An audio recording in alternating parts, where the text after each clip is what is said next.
করে আজকের এই কোরআনের বাগানে আমাদেরকে আসার বসার তৌফিক দান করলেন, বলি আলহামদুলিল্লাহ।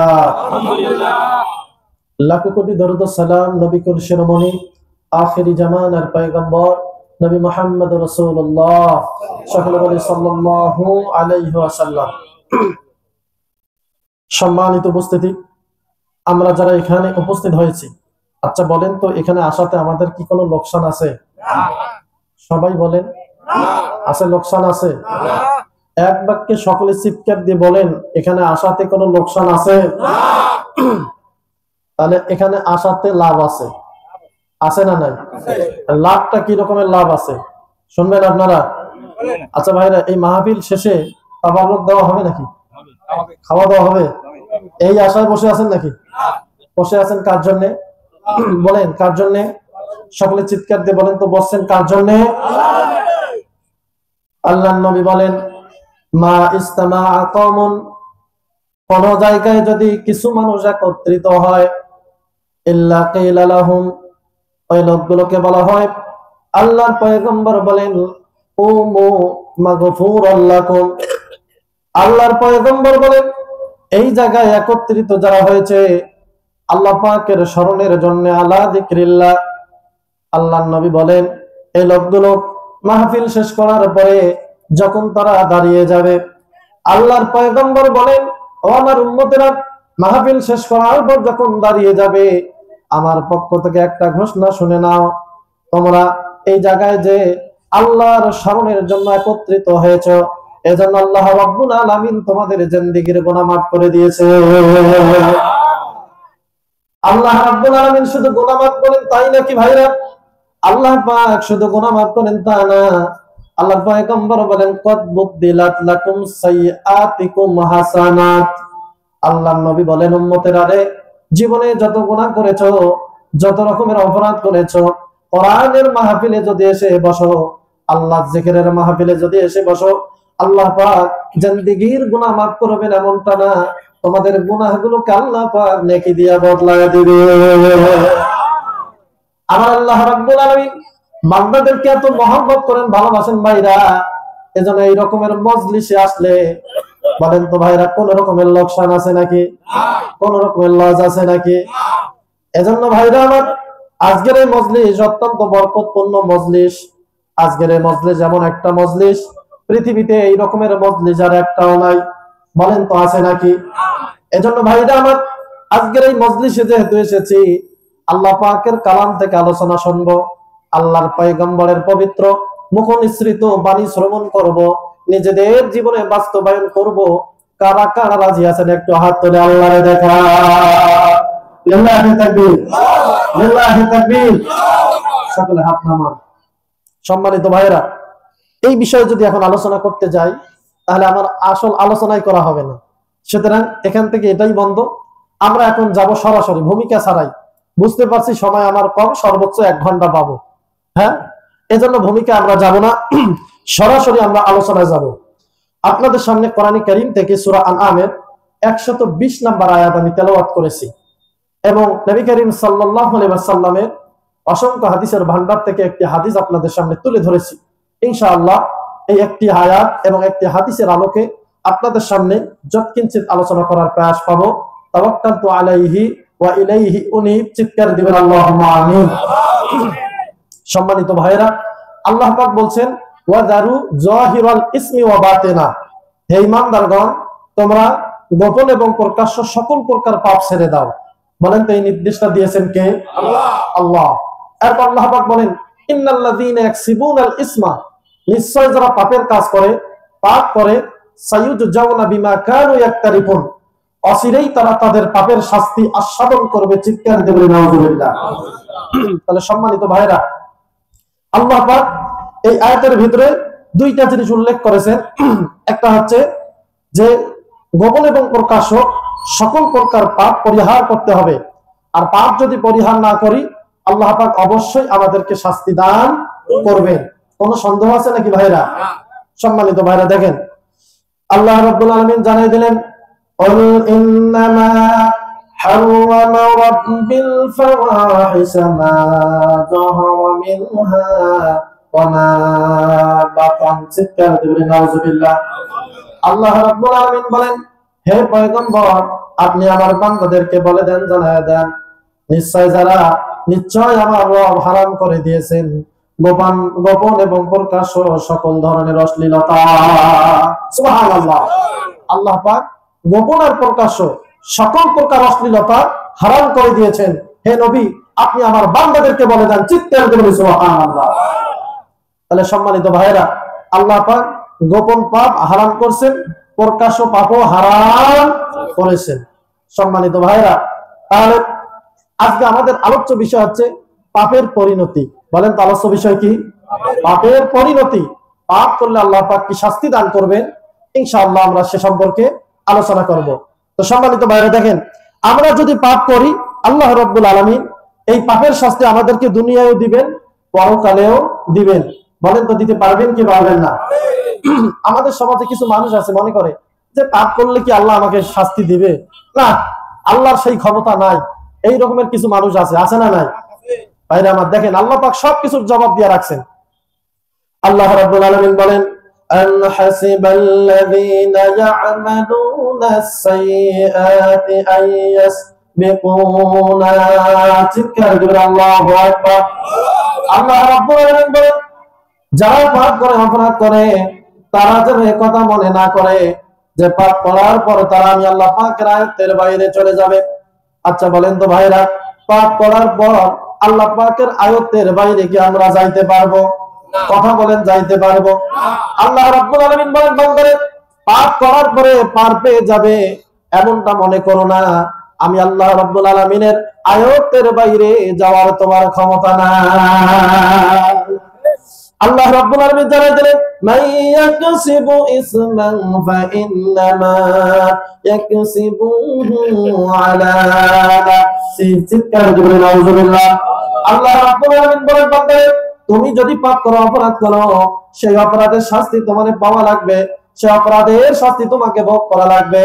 আচ্ছা বলেন তো ভাইরা, পাপ করলে পর আল্লাহ পাক আমাদেরকে শাস্তি দিতে পারবেন কি পারবেন না? কথা বলেন, পারবেন কি পারবেন না?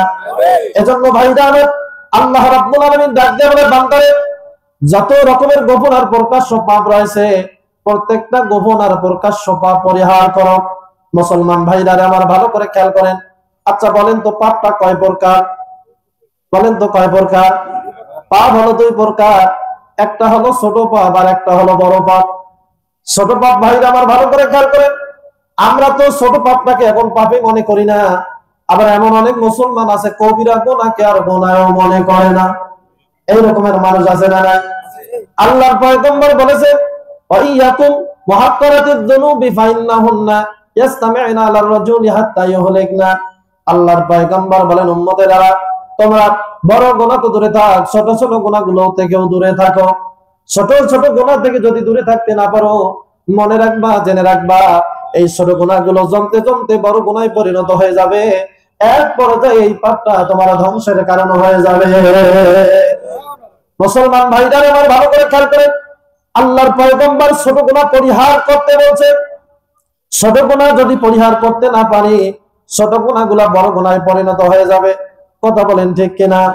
এজন্য কবি বলেন, যাররাতু ইলা যাররাতিন ইজাস্তামাদ হাজার ওয়া কাতরাতু ইলা কাতরাতিন ইজাস্তামাদ বাহার। অনু অনু কণা জমে বনে যায় পাথর, ফোঁটা ফোঁটা পানি জমে বনে যায় সাগর। কথা বলেন ঠিক কিনা? মুসলমান ভাইরা আমার, ভালো করে খেয়াল করবেন। একটা পাথর কণা যদি আপনার একটা পাথরকে ভাঙেন, টুকরা টুকরা করেন, তাহলে দেখবেন সেখান থেকে অনেকগুলা কণা বের হয়। মুসলমান ভাইরা আমার, একটা বিশাল পাথর, এটা বিভিন্ন রকমের কণার মাধ্যমে, কণার জমায়িত হওয়ার কারণে একটা পাথরে পরিণত হয়ে যায়। এরপরে ফোঁটা ফোঁটা পানি আকাশ থেকে পড়ে, এক পর্যায়ে দেখবেন খালে বিলে ডোবায় সাগরে, এই পানিটা, ফোঁটা ফোঁটা পানিটা বিশাল একটা সাগরে পরিণত হয়। হয় কি হয় না? মুসলমান ভাইরা আমার, কবি দুনিয়ার মানুষকে ডাক দেয়া বলেন, ও দুনিয়ার মানুষরে, অনুরূপ ভাবে যদি তুমি ছোট গুনাহ করতে থাকো, এই ছোট গুনাহগুলো জমতে জমতে বড় গুনাহে পরিণত হয়ে যাবে। এক পর্যায়ে বড় গুনাহ হয়ে পরিণত যখন হবে, সেটা তোমার ধ্বংসের কারণ হয়ে যাবে। মুসলমান ভাইরা আমার, ভালো করে খেয়াল করবেন। আজকে মুসলমানরা আমরা গুনাহকে গুনাহ মনে করি না, অথচ অতীত যুগের যারা ছিল তারা গুনাহকে কি মনে করতো ভাইরা? আজকে মুসলমানরা কবিরা গুনাহকে কবিরা গুনাহ মনে করে না। আগেকার যুগের যারা সালাফ ছিল ভাইরা, আগেকার নবীর উম্মত যারা ছিল ভাইরা, দেখেন তারা পাপটাকে কি রকম মনে করত। আপনাদের সামনে আল্লাহর পয়গম্বর হযরত ঈসা আলাইহিস সালাতু ওয়াস সালামের উম্মতের একটা ঘটনা তুলে ধরতে চাই। আপনারা কি শুনতে রাজি আছেন ভাইরা? দেখেন আমার আল্লাহ রাব্বুল আলামিনের ভয় কত বেশি থাকলে পরে মানুষ নিজের চোখকে উপরায় ফেলতে পারে ভাইরা। হযরত আব্দুল্লাহ ইবনে আব্বাস রাদিয়াল্লাহু তাআলা আনহু তিনি বর্ণনা করেছেন, এই ঘটনাটি বর্ণিত হয়েছে ইমাম ইবনুল কাইয়্যিম রাহমাতুল্লাহ আলাইহি লিখিত উয়ুনুল হিকায়ার ভেতরে। আল্লাহর পয়গম্বরের সাহাবী হযরত আব্দুল্লাহ ইবনে আব্বাস রাদিয়াল্লাহু তাআলা আনহু বলেন, আল্লাহর পয়গম্বর হযরত ঈসা আলাইহিস সালাতু ওয়াস সালামের দরবারে একবার তার জাতির লোকেরা আসলো। আসার পর আল্লাহর পয়গম্বরকে ডাক দিয়ে বলে, হে আল্লাহর পয়গম্বর ঈসা, আপনি তো আল্লাহ পাকের পয়গম্বর, অনেকদিন ধরে আমাদের মাঝে বৃষ্টি হয় না। আল্লাহ পাকের দরবারে আপনি দোয়া করেন, হয়তো আপনি দোয়া করলে আল্লাহ পাক কবুল করে নিয়ে আকাশ থেকে বৃষ্টি নাজিল করবেন। আল্লাহর পয়গম্বর হযরত ঈসা আলাইহিস সালাতু ওয়াস সালামের দরবারে জাতির লোকেরা যখন গেল, হযরত ঈসা আলাইহিস সালাতু ওয়াস সালামকে এইভাবে বলতে লাগলো, আপনি আল্লাহর পয়গম্বর, আল্লাহ পাকের কাছে দোয়া করেন, আপনি দোয়া করলে আল্লাহ পাক আমাদেরকে বৃষ্টি দান করবেন। মুসলমান ভাইদের আমার ভালো করে খেয়াল করেন, আল্লাহর পয়গম্বর হযরত ঈসা আলাইহিস সালাতু ওয়াস সালাম সম্মত হয়ে গেলেন। আমার আল্লাহ পাক হযরত ঈসাকে ডাক দিয়া বলেন, ও ঈসা রে, আমি আল্লাহ পাকের দরবারে দোয়া করব ভালো কথা, কিন্তু দোয়া করার আগে তোমার মজলিসের মধ্যে একটা ঘোষণা দিয়া দাও। ওই ঘোষণা শোনার পরে তারপরে তুমি আমি আল্লাহ পাকের কাছে দোয়া করবা। আল্লাহর পয়গম্বর হযরত ঈসা আলাইহিস সালাতু ওয়াস সালাম আল্লাহ রাব্বুল আলামিনকে ডাক দিয়ে বলেন, আল্লাহ আমি কি ঘোষণা দেব আপনি আমাকে সেটা জানায় দেন। আল্লাহ পাক হযরত ঈসাকে ডাক দিয়ে বলেন, ও ঈসা রে, তুমি ঘোষণা দাও, মজলিসে যারা বসে আছে তোমার জাতির লোকেরা, তুমি তাদের মাঝে একটা ঘোষণা দাও, এলান দাও, যারা মজলিসে বসে আছো জীবনে একবার হলেও গুনাহ করেছো, সে যেন আমার মজলিসে বসে না থাকে, মজলিস ত্যাগ করে চলে যায়। আল্লাহু আকবার। মুসলমান ভাইদের আমার ভালো করে খেয়াল করে, আল্লাহর পয়গম্বর হযরত ঈসা আলাইহিস সালাতু ওয়াস সালাম এই ঘোষণা যখন দিলেন, আচ্ছা বলেন তো আমি যদি এখন আপনাদের সামনে একটা ঘোষণা দেই, এই ঘোষণাটা দেই যে জীবনে একবারও গুনাহ করেন নাই, গুনাহ করেছেন জীবনে একবারও, সেই সমস্ত মানুষ কেউ বসে থাকতে পারবেন না, কেউ গুনাহ করেন নাই। আচ্ছা বলেন তো আমার সামনে কি একটা মানুষও বসে থাকতে পারবে? আচ্ছা বলেন তো বসে থাকা কি সম্ভব? আমাদের সকলের গুনাহ আছে। আমি যে বক্তব্য করতেছি, আপনারা যদি প্রশ্ন করেন হুজুর জীবনে আপনি একবারও গুনাহ করেন নাই, এইটার গ্যারান্টি দেন, আচ্ছা বলেন তো কি এই চেয়ারে আমি বসে থাকতে পারবো? সভাপতি সাহেব পারবে? পারবে? মুসলমান ভাইরা আমার ভালো করে খেয়াল করেন, আল্লাহর পয়গম্বর হযরত ঈসা আলাইহিস সালাতু ওয়াস সালাম যখন ঘোষণা দিলেন, জীবনে একবার হলেও পাপ করেছো, সেজন্য আমার মজলিস পরিত্যাগ করো। আল্লাহর পয়গম্বর হযরত ঈসা আলাইহিস সালাতু ওয়াস সালাম এই ঘোষণা যখন দিলেন ভাইরা, এরপরে লক্ষ্য করে দেখলেন হযরত ঈসা আলাইহিস সালামের সামনে আর একটা মানুষও নাই, একটা মানুষও নাই, মাত্র একজন ব্যক্তি বসে আছে। এমন একজন ব্যক্তি বসে আছেন যার আবার একটা চক্ষু নাই। আল্লাহর পয়গম্বর হযরত ঈসা আলাইহিস সালাতু ওয়াস সালাম আল্লাহর বান্দাকে ডাক দেয়া বলেন, ও আল্লাহর বান্দারে, ব্যাপারটা কি? সব মানুষ চলে গেল, তুমি কেন চলে গেলা না? আল্লাহর পয়গম্বর হযরত ঈসা আলাইহিস সালাতু ওয়াস সালামকে ডাক দেয়া বলেন, আল্লাহর পয়গম্বর, আমি যাই নাই এই কারণে যে আমি আমার জীবনে ইচ্ছায় কখনো একটা অপরাধ করি না। আল্লাহু আকবার। মুসলমান ভাইরা আমার ভালো করে খেয়াল করেন, আল্লাহর পয়গম্বর হযরত ঈসা আলাইহিস সালাতু ওয়াস সালাম আল্লাহর বান্দার কথা শোনার পর আশ্চর্যান্বিত হয়ে গেলেন, অবাক হয়ে গেলেন। বলোটাকে জীবনে ইচ্ছায় একবারও কোনো অপরাধ করো নাই, পাপ করো নাই, আরে ব্যাপারটা কি? তুমি এমন কিভাবে করতে পারলা? আল্লাহর বান্দা ডাক দিয়া বলে, আল্লাহর পয়গম্বর, না না, আমার জীবনে আমি কখনো পাপ করি নাই, কোনো অপরাধ করি নাই, তবে হ্যাঁ আমার জীবনে অনিচ্ছায় একবার একজন মহিলার পায়ের দিকে আমার একটা দৃষ্টি গিয়া পড়েছে, একটা দৃষ্টি গিয়া, একটা চোখের দৃষ্টি গিয়া একজন মহিলার দিকেও পড়ে নাই, একজন মহিলার পায়ে গিয়া পড়েছে আমার অনিচ্ছা সত্ত্বে, ইচ্ছা সত্ত্বে না। ভাইরা আমার ভালো করে একটু খেয়াল করেন তো, আমাদের অবস্থা এমন, একটা মেয়ে মানুষ যদি দেখছি তাহলে আর একবার তাকায় থাকি, এই রকমের অবস্থা হয় কি হয় না? আল্লাহর পয়গম্বর বলেন, তাত্তাবিউন নাজরা ফা ইন্নাকা লা ওয়া লাইসা লাকাল আখির, প্রথম দৃষ্টি তোমার, দ্বিতীয় দৃষ্টি হচ্ছে শয়তানের। সুতরাং প্রথম দৃষ্টি দেওয়ার পরে এরপরে দ্বিতীয় দৃষ্টি যদি দান করা হয়, আল্লাহর পয়গম্বর বলেছেন ওই দৃষ্টিটা হলো শয়তানের দৃষ্টি। এই দৃষ্টি কার দৃষ্টি? শয়তানের দৃষ্টি। আবার অনেকে মনে করে যে হুজুর একবার যেহেতু দেখার চান্স আছে, একবারে যাহা দেখার দেখে নেব, দ্বিতীয়বার দেখার আর দরকার নাই। আছে না নাই? কিছু মানুষ এরকম যুক্তি দেয় না? সম্মানিত ভাইরা, একবার দৃষ্টি পড়ার সাথে সাথে সরিয়ে নিতে হবে। হাদিসে এই কথা বলা হয়েছে। সুতরাং কোন মহিলার দিকে দৃষ্টিপাত করা যাবে না। আল্লাহর পয়গম্বর হযরত ঈসা আলাইহিস সালাম আসরাত জান্নাত হয়ে গেলেন। আল্লাহর বান্দা ডাক দিয়া বলেন, আল্লাহর পয়গম্বর কখনোই আমি কোনো পাপ করি নাই, অপরাধ করি নাই। আল্লাহর পয়গম্বর হযরত ঈসা আলাইহিস সালাম লোকটার দিকে লক্ষ্য করে দেখেন, লোকটার আবার একটা চক্ষু নাই। হযরত ঈসা আলাইহিস সালাম বললেন, আল্লাহর বান্দারে ব্যাপারটা কি, তোমার আবার একটা চক্ষু নাই কেন, একটা চোখ কেন অন্ধ? আল্লাহর বান্দা ডাক দিয়া বলেন, আল্লাহর পয়গম্বর ওই যে মহিলার দিকে তাকাইছিলাম, অনিচ্ছা সত্ত্বেও কিয়ামতের ময়দানে যদি আল্লাহ পাক আমাকে প্রশ্ন করে, কিয়ামতের ময়দানে যদি আল্লাহ পাক আমাকে ডাক দিয়ে বলে, হে আমার বান্দা, অনিচ্ছা সত্ত্বেও কেন একজন মহিলার পায়ের দিকে তাকাইছো? আল্লাহ আমারে প্রশ্ন করবে, জিজ্ঞাসা করবে। আল্লাহর ভয়ে কিয়ামতের ময়দানে কি জবাব দেব? সেই ভয়ে জীবন্ত অবস্থায় আমার একটা জীবন্ত চোখ উপড়ায় ফেলেছি। আল্লাহু আকবার। মুসলমান ভাইদের আমার ভালো করে খেয়াল করেন, জীবন্ত মানুষ জীবন্ত চোখ উপড়ায় ফেলছে। আল্লাহর পয়গম্বর হযরত ঈসাকে ডাক দিয়া বলেন, আল্লাহর পয়গম্বর ওই আল্লাহর নামের কসম খেয়ে বলতেছি, আমি যদি দুইটা চোখ দিয়া দেখতাম, আমার দ্বিতীয় চোখ দিয়েও যদি ওই মহিলার দিকে তাকাইতাম, আল্লাহর নামের কসম খেয়ে বলতেছি, আমার দ্বিতীয় চোখটা উপড়ায় ফেলে দিতাম। মুসলমান ভাইদের আমার ভালো করে খেয়াল করেন, আল্লাহর ভয় কত বেশি থাকলে পরে একটা মানুষ নিজের চোখ উপড়ায় ফেলে জীবন্ত অবস্থায়। ভাইরা, এজন্য আমার আল্লাহ রাব্বুল আলামিন কোরআনে কারীমের ভিতরে ডাক দিয়েছেন, ওয়া আম্মা মান খাফা মাকাম রাব্বিহি ওয়া নাহান নাফসা আনিল হাওয়া ফা ইন্নাল জান্নাতা হিয়াল মাওয়া।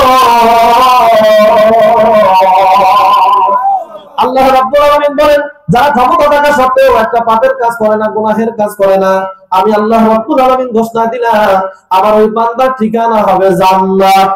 সুবহানাল্লাহ বলবেন না? মুসলমান ভাইরা আমার, আমরা কারা কারা জান্নাতে চাই একটু হাত তুলেন তো, আল্লাহরে দেখান। আমরা সকলে জান্নাতে যেতে চাই। আল্লাহ পাক আমাদের হাতগুলোকে কবুল করুন বলে আল্লাহুম্মা আমিন। মুসলমান ভাইরা আমার ভালো করে খেয়াল করেন, আল্লাহর ভয় যদি কলিজার ভিতরে আনতে পারি, আল্লাহ পাকের ভয়ে যদি সকল প্রকার গুনাহ পরিত্যাগ করতে পারি, আমার আল্লাহ রাব্বুল আলামিন কোরআনে কারীমের ভিতরে জানাই দিয়েছেন, ও বান্দারে, আমি আল্লাহ পাক তোমাকে একটা জান্নাত দান করব, এমনটা না, আমি আল্লাহ রাব্বুল আলামিন তোমাকে দুইটা জান্নাত দান করব। সুবহানাল্লাহ। আল্লাহ রাব্বুল আলামিন কোরআনে কারীমের ভিতরে জানাই দিলেন, ওয়ালিমান খাফা মাকাম রাব্বিহি জান্নাতান ফাবিআইয়ি আলাইহি রাব্বিকুমা তুকাযিবান। চিৎকার করে আল্লাহু আকবার।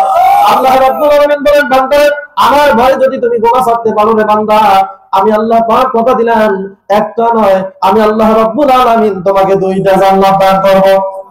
আমার আল্লাহ রাব্বুল আলামিন যে বান্দাদেরকে দুইটা জান্নাত দান করবেন, ভাইরা, এমন একটা বাস্তব ঘটনা আপনাদেরকে শোনাবো আমার আলোচনার শেষে। থাকতে রাজি আছেন আপনারা? আমার আল্লাহ রাব্বুল আলামিন কেমনে বান্দাদেরকে দুইটা জান্নাত দান করবে, এমন একটা বাস্তব ঘটনা হযরত ওমর রাদিয়াল্লাহু তাআলা এর শাসন আমলে ঘটেছিল। সেই চমৎকার ঘটনা আপনাদেরকে শোনাবো ইনশাআল্লাহ।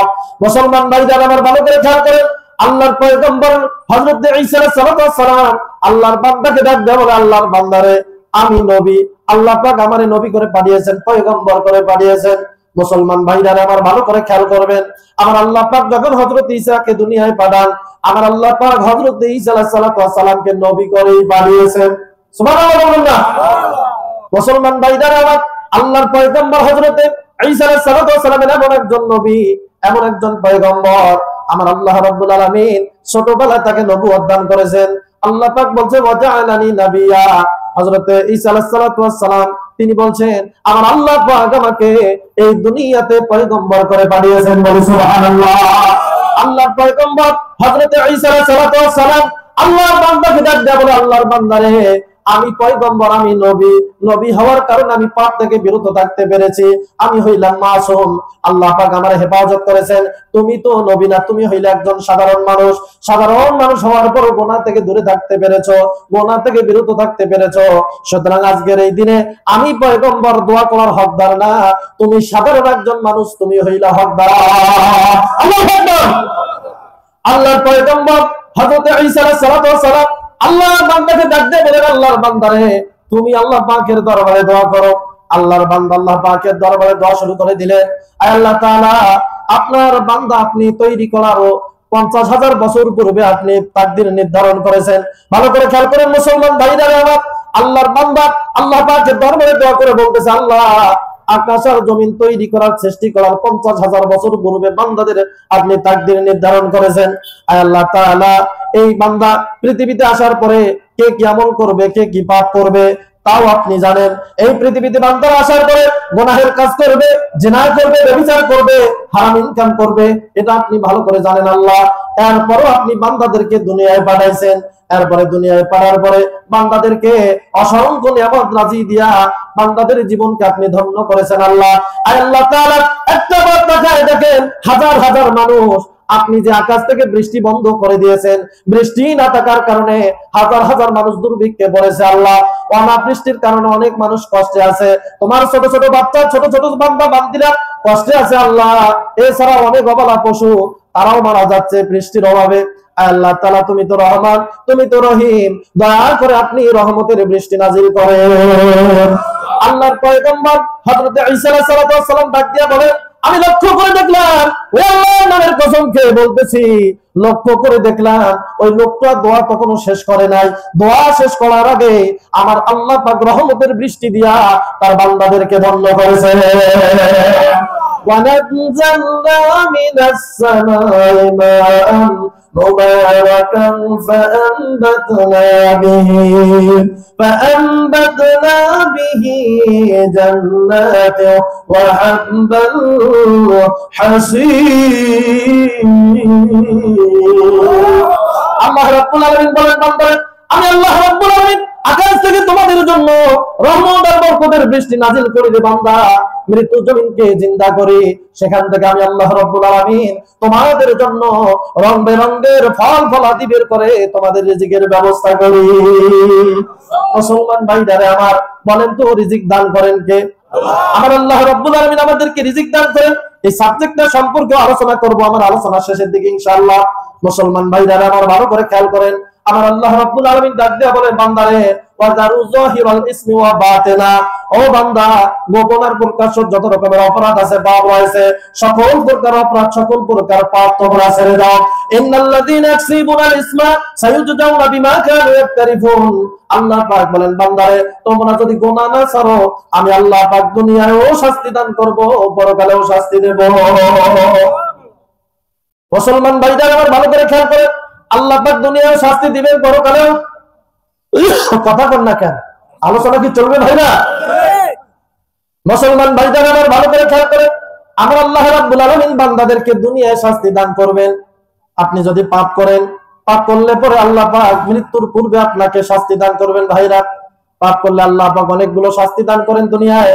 এর ভিতরে একটা শাস্তি হচ্ছে, আপনি যদি অপরাধ করেন, পাপ করেন, যে অঙ্গ প্রত্যঙ্গ দিয়ে অপরাধ করবেন, ওই অঙ্গ প্রত্যঙ্গ দিয়া দুর্গন্ধ বের হতে থাকবে। মুসলমান ভাইরা আমার, ভালো করে খেয়াল করেন, আল্লাহর পয়গম্বর বলেছেন, কোন ব্যক্তি যখন একটা মিথ্যা কথা বলে, তার মুখ থেকে দুর্গন্ধ বের হয়। বলেন তো কি বের হয়? দুর্গন্ধ বের হয়। একবার মিথ্যা কথা বললে মুখ দিয়ে দুর্গন্ধ বের হয়। এজন্য আল্লাহর পয়গম্বর বলেন, একজন মানুষ যখন একটাবার মিথ্যা কথা বলে, আল্লাহ পাকের যে একজন ফেরেশতা তার সাথে থাকে, ওই ফেরেশতার সাথে থাকে না, 1 মাইল দূরে চলে যায়। 1 মাইল দূরে চলে যায়। ভাইরা, আপনি যদি জবান দিয়ে একটাবার মিথ্যা কথা বলেন, আর আজকে আমরা মিথ্যা কথা এত বেশি বলি যে আমাদের কথার মাঝে সত্য কথাই খুঁজে পাওয়া যায় না। কথা কি ভুল বললাম ভাইরা? সমাজে কিছু মানুষ আছে শুধু সমানে মিথ্যা কথা বলে, এত বেশি মিথ্যা কথা বলে যে মনে হয় শয়তানও থাইকে থেকে তার কাছ থেকে পালায়া যায়। আল্লাহ নবী বলছেন, কোন ব্যক্তি যদি একটাবার মিথ্যা কথা বলে, ফেরেশতা তার সাথে থাকে না, 1 মাইল দূরে পালিয়ে যায়। কেননা কি কারণে পালিয়ে যায়? এই মিথ্যা কথা বলার কারণে মুখ দিয়ে দুর্গন্ধ ছড়ে। বলেন তো কি ছড়ে? দুর্গন্ধ ছড়ে। সম্মানিত ভাইরা, আল্লাহর ফেরেশতাদের কাইফিয়ত হচ্ছে তারা দুর্গন্ধ সহ্য করতে পারে না, তারা কোন রকমের গন্ধ সহ্য করতে পারে না। এজন্য নবী করিম সাল্লাল্লাহু আলাইহি সাল্লাম বলেন, মান আকালাল বাসলা ওয়াসসামা ওয়াল কারাস আলা ইয়াকরাবান্না মুসাল্লানা, যে ব্যক্তি কাঁচা রসুন কাঁচা পেঁয়াজ খায় সে যেন আমাদের মসজিদের নিকটবর্তী না হয়। চিন্তা করছেন ভাইরা, আল্লাহর নবী কাঁচা রসুন কাঁচা পেঁয়াজ খেয়ে মসজিদে আসতে নিষেধ করছেন, আর যারা বিড়ি খায় সিগারেট খায় এরা আমার মসজিদে আসা যাবে? হ্যাঁ, বিড়ি খোর আছে আপনাদের এই দিক, সিগারেট খোর আছে ভাইরা? আমার বিশ্বাস করেন, যারা বিড়ি খান বিশ্বাস করেন মৃত্যুর সময় কালেমা নসিব হবে না, ওই জবান দিয়ে কালেমা বের হবে না। কারণ যারা বিড়ি খায় ওদের ঠোঁট যেরকমের কালা ওদের কলবটাও কালো হয়ে যায়। কথা কি ভুল বললাম ভাইরা? এজন্য বিড়ি খাওয়া যাবে না। তো সম্মানিত ভাইরা, আল্লাহর ফেরেশতারা গন্ধ সহ্য করতে পারে না। দেখেন হযরত আলী রাদিয়াল্লাহু তাআলা আনহু তিনি বলছেন যে একজন মানুষ যখন নামাজে দাঁড়ায়, দেখেন আপনাদের মনোযোগ আছে ভাইরা, শুনতেছেন? একজন মানুষ যখন নামাজে দাঁড়ায়, নামাজে দাঁড়ার পরে হযরত আলী রাদিয়াল্লাহু তাআলা আনহু বলেন যে ওই ব্যক্তির পিছনে গিয়ে একজন ফেরেশতা দাঁড়িয়ে যায়। সুবহানাল্লাহ বলবেন না? হযরত আলী রাদিয়াল্লাহু তাআলা আনহু বলেন, এরপরে লোকটা যখন সূরা কেরাত শুরু করে দেয়, আল্লাহ পাকের ফেরেশতার পিছনে থাকে না, ওই বান্দার সামনে এসে যায়। হযরত আলী রাদিয়াল্লাহু তাআলা আনহু বলেন, এক পর্যায়ে লোকটা যখন সূরা কেরাত তেলাওয়াত করতে থাকে, আল্লাহর ওই ফেরেশতা লোকটার মুখের সাথে মুখ লাগায় দেয়। সুবহানাল্লাহ বলবেন না? মুখের সাথে যখন মুখ লাগায় দেয়, এক পর্যায়ে ভাইরা ওই বান্দা যখন তেলাওয়াত করে, কোরআনে কারীমের তেলাওয়াত করে, সূরা ফাতিহা পাঠ করতে থাকে, আলহামদুলিল্লাহি রাব্বিল আলামিন আর রহমানির রহিম মালিকি ইয়াউমিদ্দিন ইয়্যাকা না'বুদু ওয়া ইয়্যাকা নাস্তাঈন। আল্লাহু আকবার। হযরত আলী রাদিয়াল্লাহু তাআলা আনহু বলেন, বান্দা যখন এইভাবে সূরা ফাতিহা পড়তে থাকে, ওই সূরা ফাতিহাটা তার মুখ থেকে বের হয়, ডাইরেক্টলি ফেরেশতার মুখের ভিতরে ঢুকে যায়। এইভাবে বান্দা যতটা সূরা পড়তে থাকে, তেলাওয়াত করতে থাকে, ফেরেশতা ততক্ষণ পর্যন্ত এই বান্দার মুখের সাথে মুখ লাগায় থাকে। হযরত আলী রাদিয়াল্লাহু তাআলা আনহু বলেন, এই লোকটার মুখ দিয়ে যদি দুর্গন্ধ বের হয়, লোকটার মুখ দিয়ে যখন দুর্গন্ধ বের হয়ে আসে, হযরত আলী বলেন ওই ফেরেশতা তখন লোকটার মুখের সাথে আর মুখ লাগায় থাকতে পারে না, ওই লোকটাকে পরিত্যাগ করে সেই জায়গা ছেড়ে চলে যায়। মুসলমান ভাইরা আমার ভালো করে খেয়াল করেন, মুখের গন্ধ ফেরেশতারা সহ্য করতে পারে না। আপনি যদি পাপ করেন, অপরাধ করেন, আমার আল্লাহ রাব্বুল আলামিন দুনিয়াতে আপনাকে একটা শাস্তি দান করবেন, যে অঙ্গ দিয়ে আপনি অপরাধ করবেন সেই অঙ্গ দিয়ে দুর্গন্ধ বের হবে। মুসলমান ভাইরা আমার, আল্লাহর পয়গম্বর বলেন, একটা মানুষ যখন মৃত্যুর সন্নিকটে উপস্থিত হয়, হযরত আজরাইল আলাইহিস সালাতু ওয়াস সালাম তার কাছে আসে। হযরত আজরাইল আলাইহিস সালাতু ওয়াস সালাম সাথে নিয়ে আসে দুইজন ফেরেশতা। বলেন তো কয়জন ফেরেশতা নিয়ে আসে? হযরত আজরাইল আলাইহিস সালাতু ওয়াস সালাম দুইজন ফেরেশতা নিয়ে আসেন। নিয়ে আসার পরে এই দুইজন ফেরেশতার কাজ হচ্ছে এই ব্যক্তি জীবনে অঙ্গ প্রত্যঙ্গ দিয়ে খারাপ কাজ করছে না ভালো কাজ করছে সেইগুলা তারা শুকতে থাকে, নাক লাগায়া লাগায়া শুকতে থাকে। আল্লাহ পয়গম্বর বলেন ওই লোকটার মৃত্যু আসন্ন, ওই ব্যক্তির প্রত্যেকটা অঙ্গ প্রত্যঙ্গ শুকতে থাকে। মুসলমান ভাইরা আমার ভালো করে খেয়াল করে, আল্লাহর পয়গম্বর বলেন এক পর্যায়ে ফেরেশতা ওই ব্যক্তি যদি নাফরমান হয়, ফেরেশতারা শুকার পরে এরপরে হযরত আজরাইল আলাইহিস সালাতু ওয়াস সালাম তার জান যখন কবজ করে, ওই দুইজন ফেরেশতা এই ব্যক্তির জান কবজ করার সাথে সাথে আল্লাহ পাকের নির্দেশে ওই ব্যক্তিকে শাস্তি দেওয়া শুরু করে দেয়। মুসলমান ভাইরা আমার ভালো করে খেয়াল করেন, এই হাত দিয়ে যদি আপনি কোনো অপরাধ করেন, মৃত্যুর সময় এই হাত দিয়ে আপনার দুর্গন্ধ বের হবে। মুসলমান ভাইরা আমার ভালো করে খেয়াল করবেন, এই হাত দিয়ে কি আমরা অপরাধ করি ভাইরা? অপরাধ করি তো। এই হাত দিয়ে যদি আপনি পরনারী স্পর্শ করেন, এই হাত দিয়ে যদি আপনি সুদের লেনদেন করেন, সুদ করে আছে না নাই আমাদের সমাজে? কথা বলেন আছে না নাই ভাইরা? আল্লাহর পয়গম্বর বলেন হাত দিয়ে যদি সুদের লেনদেন করে, মরণের সময় দুর্গন্ধ বের হতে থাকবে। এই হাত দিয়ে যদি মদের বোতল ধরে, মৃত্যুর সময় দুর্গন্ধ বের হয়ে আসবে। এই হাত দিয়ে যদি ঘুষের লেনদেন করে, মৃত্যুর সময় ভাইরা আমার গন্ধ বের হয়ে আসবে। আল্লাহর পয়গম্বর বলেন চোখ দিয়া যতটা অপরাধ করবে, মৃত্যুর সময় চোখ দিয়া দুর্গন্ধ বের হতে থাকবে। মুসলমান ভাইরা আমার ভালো করে খেয়াল করেন, মানুষ যতগুলো অপরাধ করে 100টা অপরাধের মধ্যে 90টা অপরাধ করে কিন্তু চোখ দিয়া। কি দিয়া? চোখ দিয়া। আজকে বিজ্ঞান বলেছে মানুষ 90% অপরাধ করে চোখ দিয়া। সুতরাং ভাইরা, আমাদের চোখকে যদি হেফাজত করতে না পারি, আল্লাহর পয়গম্বর বলেন মৃত্যুর সময় এই চোখ দিয়া দুর্গন্ধ বের হতে থাকবে। চিৎকার করে বলেন নাউজুবিল্লাহ। এজন্য আল্লাহ রাব্বুল আলামিন কোরআন কারীমের ভিতরে বলেন কুল্লিল মুমিনিনা ইয়াগুদ্দু মিন আবসারিহিম ওয়া ইয়াহফাযু ফুরুজাহুম। চিৎকার করে আল্লাহু আকবার। আল্লাহ রাব্বুল আলামিন বলেন, হে পয়গম্বর, আপনি মুমিনদেরকে বলে দেন, জানায় দেন, তারা যেন তাদের চক্ষু নিম্নগামী করে এবং তাদের লজ্জা স্থানের হেফাজত করে। মুসলমান ভাইরা আমার ভালো করে খেয়াল করেন, একটা মানুষ যদি একাধারে 1 মাস তার চক্ষুকে নিম্নগামী করে চলে, আল্লাহর কসমকে বলতেছি, সমাজের ভিতরে আর একটা পরকিয়া থাকবে না, আর একটা পরকিয়া থাকবে না, এই চোখের জন্য থাকবে না। আপনি যদি একটা মাস বিশ্বাস করেন, চোখকে যদি হেফাজত করতে পারেন, কোন নারীর দিকে আপনার আর চোখ পড়বে না। সম্মানিত ভাইরা, এই চোখ হচ্ছে সকল পাপের মূল। চোখের মাধ্যমে জিনা হয়, চোখের মাধ্যমে খুন খারাপি হয়, চোখ দিয়ে সব ধরনের অপরাধ হয়। কারণ চোখ দিয়ে দেখার পরে মানুষের মনের ভিতরে আশঙ্কা জাগে অপরাধ করার কথা। বলেন ঠিক কিনা? চোখ দিয়ে যদি আপনি নাই দেখেন, অপরাধ করবেন কোত্থেকে? অপরাধ কি হবে ভাইরা? এজন্য চোখকে হেফাজত করতে হবে। আর এই চোখকে যদি আমরা হেফাজত করতে না পারি, নবী করিম সাল্লাল্লাহু আলাইহি ওয়াসাল্লাম বলেন মৃত্যুর সময় আমাদের এই চোখ দিয়ে দুর্গন্ধ বের হবে। চিৎকার করে বলেন নাউজুবিল্লাহ। সম্মানিত ভাইরা, মৃত্যুর সময় জবান দিয়ে আমাদের দুর্গন্ধ বের হবে। এই জবান দিয়া, জিহ্বা দিয়ে দুর্গন্ধ বের হবে। কেননা এই জিহ্বা দিয়ে মিথ্যা কথা বলছি, এই জিহ্বা দিয়ে গীবত করছি, শিকায়ত করছি, গালিগালাজ করছি, মানুষকে গালমন্দ করেছি, অন্যের কথা আরেকজনের কাছে লাগাই দিয়েছি। এই রকমের মানুষ আমাদের সমাজে আছে না নাই? সম্মানিত ভাইরা, দেখেন এই জিহ্বা দিয়ে কোন ধরনের অপরাধ মানুষ করে থাকে। কয়টা অপরাধ করে থাকে? 15টা। এই জিহ্বা দিয়া, এই কথা বলার মাধ্যমে মানুষ 15টা অপরাধ করে থাকে। চিৎকার করে নাউজুবিল্লাহ। সুতরাং ভাইরা, আমাদের এই জবানকে হেফাজত করার দরকার আছে না নাই? জবান হেফাজত করতে হবে। নবী করিম সাল্লাল্লাহু আলাইহি ওয়াসাল্লাম বলেন, মাইয়াতমান লিমা বাইনা লিহিয়াইহি ওয়া মা বাইনা রিজলাইহি আতমাল্লাহুল জান্নাহ। যে ব্যক্তি আমি রাসূলকে দুইটা জিনিসের গ্যারান্টি দিতে পারবে, আমি রাসূল তাকে জান্নাতের গ্যারান্টি দান করলাম। চিৎকার করে বলি সুবহানাল্লাহ। কয়টা জিনিসের গ্যারান্টি? দুইটা। এক, জিহ্বার গ্যারান্টি, 2, লজ্জা স্থানের গ্যারান্টি। এই দুইটা জিনিসের যদি গ্যারান্টি দিতে পারেন, আল্লাহর পয়গম্বর বলেন আমি পয়গম্বর তার জান্নাতের জামিনদার হয়ে গেলাম। সম্মানিত ভাইরা, কিন্তু দুঃখের বিষয়, আমাদের মুখেরও গ্যারান্টি নাই, লজ্জা স্থানেরও গ্যারান্টি নাই। আছে? লজ্জা স্থানের গ্যারান্টি নেই ভাইরা। এজন্য আমাদের মুখকে হেফাজত করার দরকার আছে না নাই?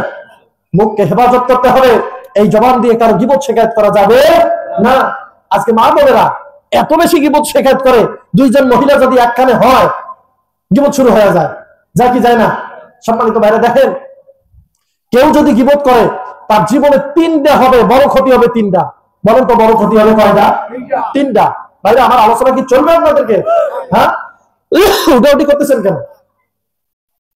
তাহলে গীবত করলে সবচেয়ে বড় ক্ষতি হবে কয়টা? 3টা। এক, আপনি যার গীবত করছেন, ওই ব্যক্তি জীবনে যত রকমের পাপ করছে, ওই পাপগুলো আপনার আমলনামায় চলে আসবে। নাউজুবিল্লাহ বলবেন না? 2 নাম্বার, আপনি জীবনে যত নেকের কাজ করছেন, এই নেকের কাজগুলো যার গীবত করছেন তার আমলনামায় চলে যাবে। নাউজুবিল্লাহ বলবেন না?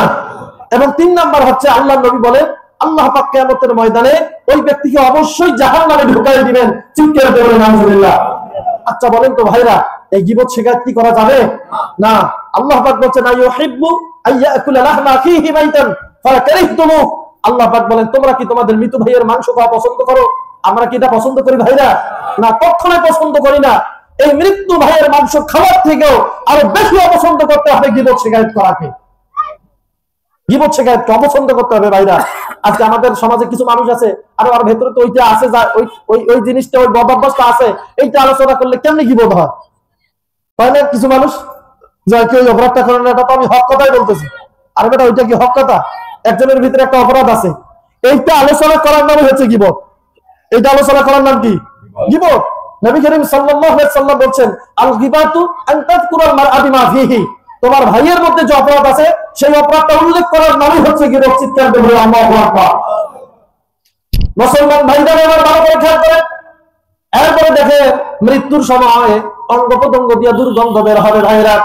এই দুনিয়ার জীবনে আল্লাহ পাকেই শাস্তি দান করবেন তা না। এরপরে লক্ষ্য করে দেখেন, যারা জেনাকারী আর জেনাকারিনী হবে, আল্লাহর পয়গম্বর বলেন যখন তাদের স্থান হবে জাহান্নামে, জাহান্নাম দিয়ে জাহান্নামে তাদের লজ্জা স্থান দিয়ে ভাইরা আমার একটা নাহারুল গাওতা বের হবে। বলেন তো কি বের হবে? নাহারুল গাওতা, একটা পুজের নহর বের হবে, রক্তের নহর বের হবে। এই পুজ অত্যন্ত দুর্গন্ধযুক্ত হবে। ভাইরা ভালো করে খেয়াল করেন, পাপ করলে পরে আমার আল্লাহ পাক দুনিয়াতে যে শুধু অঙ্গ পতঙ্গ দিয়ে দুর্গন্ধ বের করবেন এমনটা না, যারা জেনাকারী আর জেনাকারিনী হবে তাদের লজ্জা স্থান দিয়ে আল্লাহ পাক জাহান্নামে দুর্গন্ধ বের করবে। আউযুবিল্লাহ বলবেন না? ভাইরা আমার একটু চিন্তা করেন, আল্লাহ পাক দুর্গন্ধ বের করবেন, আমার আপনার লজ্জা স্থান দিয়া আল্লাহ পাক একটা সাগর বের করবেন, একটা দরিয়া বের করবেন। সেই সাগর দিয়া, সাগরটা হবে মনে করছেন পানির সাগর না, পানির নদী না, এই নদীটা হবে রক্তের নদী, এই নদীটা হবে পূজার নদী। আর এই রক্ত আর পূজ এত দুর্গন্ধযুক্ত হবে, আল্লাহর পয়গম্বর বলেছেন যে অন্যান্য জাহান্নামবাসী যারা আছে সমস্ত জাহান্নামবাসী এই পূজার দুর্গন্ধে তারা অতিষ্ঠ হয়ে পড়বে। চিৎকার করে নাউজুবিল্লাহ। সম্মানিত ভাইরা, জেনা করলে পরে আল্লাহ পাক এই শাস্তি দান করবে। জেনার সাথে শাস্তি রাখা যাবে, সম্পর্ক রাখা যাবে? ভাইরা, জেনার সাথে কোনো মুসলমানের সম্পর্ক থাকতে পারে? আল্লাহ পাক বলেন লা তাকরাবুজ জিনা ইন্নাহু কানা ফাহিশাতাও ওয়া সাআ সাবিলা। জেনা করা তো দূরের কথা, জেনার ধারের কাছেও যায়ও না। কে বলছেন? আল্লাহ পাক বলছেন। ভাইরা, আজকে দুঃখের বিষয়, মুসলমান আজকে আমরা জেনাকে কিছুই মনে করি না, জেনাকে জেনা মনে করে রাখে মুসলমান। মুসলমান ভাইরা আমার ভালো করে খেয়াল করেন, আল্লাহ রাব্বুল আলামিন কিয়ামতের ময়দানে যারা জেনাকারী আর জেনাকারিনী হবে তাদেরকে কি রকম শাস্তি দান করবেন তাওরাত কিতাবে এসেছে। আল্লাহ পাক কিয়ামতের ময়দানে জেনাকারীদেরকে ডাক দেয়া বলবেন, ও জেনাকারীরা, তোমরা তোমাদের লজ্জা স্থানের উপরে দাঁড়িয়ে থাকো। আচ্ছা বলেন তো ভাইরা আমার, লজ্জা স্থানের উপর কি দাঁড়িয়ে থাকা সম্ভব হবে? লজ্জা স্থানের উপর দাঁড়িয়ে থাকা সম্ভব না। এই দুনিয়ার জীবনে একটা পায়ের উপর ভর দিয়ে একটা ঘন্টা থাকতে পারি না। আমরা আল্লাহ পাক কিয়ামতের ময়দানে জেনাকারীদেরকে ডাক দেয়া বলবেন, ও জেনাকারীরা, দুনিয়ার জীবনে জেনা করেছো, আমার হুকুম মানো নাই, আমার হুকুম লঙ্ঘন করে জেনা করেছো, সুতরাং আজকে কিয়ামতের ময়দানে 50,000 বছর ধরে লজ্জা স্থানের উপরে দাঁড়িয়ে থাকো। মুসলমান ভাইদের আমার, কিন্তু সেদিন কোনো উপায় থাকবে না। কিয়ামতের ময়দানে বলেন তো পালাবার কোনো জায়গা আছে নাকি? কথা বলেন, পালাবার কোনো জায়গা আছে? ভাগবার কোনো জায়গা নাই। এজন্য আল্লাহ রাব্বুল আলামিন জানাই দিয়েছেন, কাল্লা লা ওয়াজরু ইলা রাব্বিকা ইয়াওমা ইযিনিল মুস্তাকার ইউনাব্বাউল ইনসানু ইয়াওমা ইযিন বিমা কদ্দামা ওয়া আখার। চিৎকার করে আল্লাহু আকবার। আল্লাহ রাব্বুল আলামিন বলেন, বান্দারা, সেদিন পালাবার কোনো জায়গা নাই, ভাগবার কোনো জায়গা নাই। আমি আল্লাহ পাকের দরবার ছাড়া, আর আমি আল্লাহ পাক সেদিন তোমাদেরকে জানায় দেব দুনিয়ার জীবনে কে কি আমল করেছো, তোমাদের প্রত্যেকটা আমল আমি আল্লাহ পাক সেদিন জানায় দেব। মুসলমান ভাইদের আমার ভালো করে খেয়াল করেন, যারা জেনাকারী আর জেনাকারিনী হবে আল্লাহ পাক কি রকমের শাস্তি দান করবেন ভাইরা, একটু জেনাকারী আর জেনাকারিনীদেরকে আল্লাহ পাক কি শাস্তি দান করবেন ভাইরা। যে সমস্ত মহিলা বেপরদায় চলে, জেনার কাজে লিপ্ত হয়, আল্লাহ পাক তাদেরকে কি রকমের শাস্তি দান করবেন ভাইরা, একটু শাস্তির কথা শোনাই, শুনতে রাজি আছেন আপনারা? মুসলমান ভাইদের আমার ভালো করে খেয়াল করেন, আল্লাহর পয়গম্বরের দরবারে, আল্লাহর পয়গম্বরের বাড়িতে একবার আল্লাহর পয়গম্বরের সাহাবী হযরতে আলী এবং হযরতে মা ফাতেমা দুইজন আল্লাহর পয়গম্বরের বাড়িতে আসলেন। আসার পরে হযরতে আলী এবং ফাতেমা লক্ষ্য করে দেখলেন যে আল্লাহর পয়গম্বর শুধু কান্না করতেছেন, কান্না করতেছেন। আল্লাহর পয়গম্বরকে ডাক দিয়ে বলেন, হযরত আলী ডাক দিয়ে বলে, ইয়া রাসূলুল্লাহ, হাবিবাল্লাহ, ব্যাপারটা কি, আপনি কেন কান্না করতেছেন? হযরতে মা ফাতেমা ডাক দিয়ে বলে, আব্বা জান, আপনি কেন কান্না করতেছেন? আপনার কান্নার কারণটা কি আপনি বর্ণনা করেন। আল্লাহর পয়গম্বর ডাক দিয়ে বলেন, ফাতেমা বলেন, আমি কান্না করতেছি এই কারণে, আমি যখন মেরাজে গিয়েছিলাম, মেরাজে যাওয়ার পরে আমি লক্ষ্য করে দেখেছি আমার উম্মতের কিছু মহিলাকে এত কঠিন শাস্তি দেওয়া হচ্ছে যে শাস্তির কথা স্মরণ করে আমি পয়গম্বর কান্না করতেছি। আল্লাহর পয়গম্বর বলেন, ফাতেমা, আমি লক্ষ্য করে দেখলাম মেরাজের রজনীতে কিছু মহিলাকে তাদের চুলের উপরে ঝুলিয়ে রাখা হয়েছে। বলেন তো কিসের উপরে ঝুলিয়ে রাখা হয়েছে? চুলের উপরে তাদেরকে ঝুলন্ত অবস্থায় রাখা হয়েছে। জিবরাইলকে ডাক দিয়ে বললাম, ও জিবরাইল, এই মহিলাদেরকে কেন চুলের উপরে ঝুলায় রাখা হয়েছে? হযরত জিবরাইল ডাক দিয়ে বলেন, ইয়া রাসূলুল্লাহ, এরা আপনার উম্মতের ওই সমস্ত মহিলা যারা চুল বের করে দিয়ে পর পুরুষকে আকৃষ্ট করার জন্য মাথার চুল বের করে দিয়ে চলেছে। আল্লাহর পয়গম্বর চুল বের করার কারণে আমার আল্লাহ রাব্বুল আলামিন তাদেরকে এইভাবে শাস্তি দান করতেছেন। বলেন নাউজুবিল্লাহ। আল্লাহর পয়গম্বর বলেন, এরপরে কিছু দূর চলা শুরু করলেন, লক্ষ্য করে দেখলাম কিছু মহিলাকে তাদের জিহ্বার উপরে ঝুলিয়ে রাখা হয়েছে। ভাইরা আমার ভালো করে খেয়াল করেন, এই যে জিহ্বার ভিতরে জাহান্নামের আগুনের রশি ঢুকাইয়া জাহান্নামের গাছের মধ্যে লটকায়া রাখছে। মুসলমান ভাইদের আমার একটু ভালো করে খেয়াল করেন, আল্লাহ পাক কিরকম শাস্তি দান করবে। জিহ্বার উপরে, জিহ্বার মধ্যে ঝুলন্ত অবস্থায় রয়েছে। জিবরাইলকে ডাক দিয়ে বললাম, জিবরাইল, এই মহিলা কেন এদেরকে এইভাবে শাস্তি দেওয়া হচ্ছে, কেন তাদেরকে জিহ্বার মধ্যে ঝুলিয়ে রাখা হয়েছে? হযরত জিবরাইল আলাইহিস সালাম ডাক দিয়ে বলেন, ইয়া রাসূলুল্লাহ, হাবিবাল্লাহ, এরা হলো আপনার উম্মতের ওই সমস্ত মহিলা যারা তাদের জিহ্বা দিয়া স্বামীদেরকে কষ্ট দিয়েছে। জিহ্বা দিয়া যে সমস্ত মহিলারা স্বামীকে কষ্ট দেয়, স্বামীর পরিবারের লোকদেরকে কষ্ট দেয়, আল্লাহ নবী বলেন ওই মহিলাদেরকে জিহ্বায় ঝুলিয়ে রাখা হবে। চিৎকার করে বলেন আলহামদুলিল্লাহ। মা বোনদের ভেতরে এই স্বভাব আছে না নাই?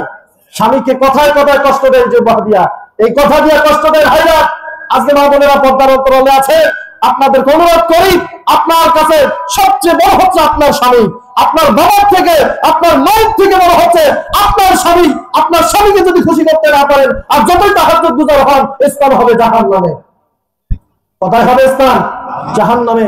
আমাদের সমাজে এমন অনেক মা বোন আছে, পর্দা করে ঠিক, নামাজও পড়ে, রোজাও রাখে, কিন্তু স্বামীকে কষ্ট দেয়। আছে না এরকম?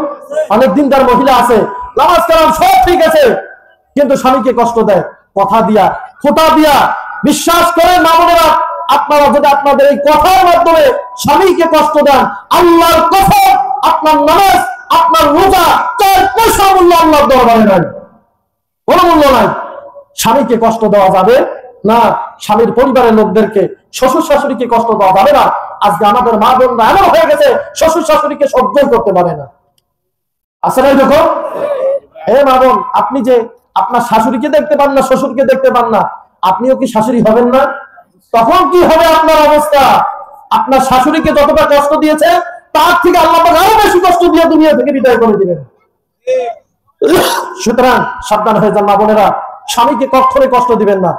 আপনার স্বামী আপনার কাছে সবচেয়ে বড়, আল্লাহ এবং রাসূলের পরে হচ্ছে আপনার স্বামী আপনার কাছে।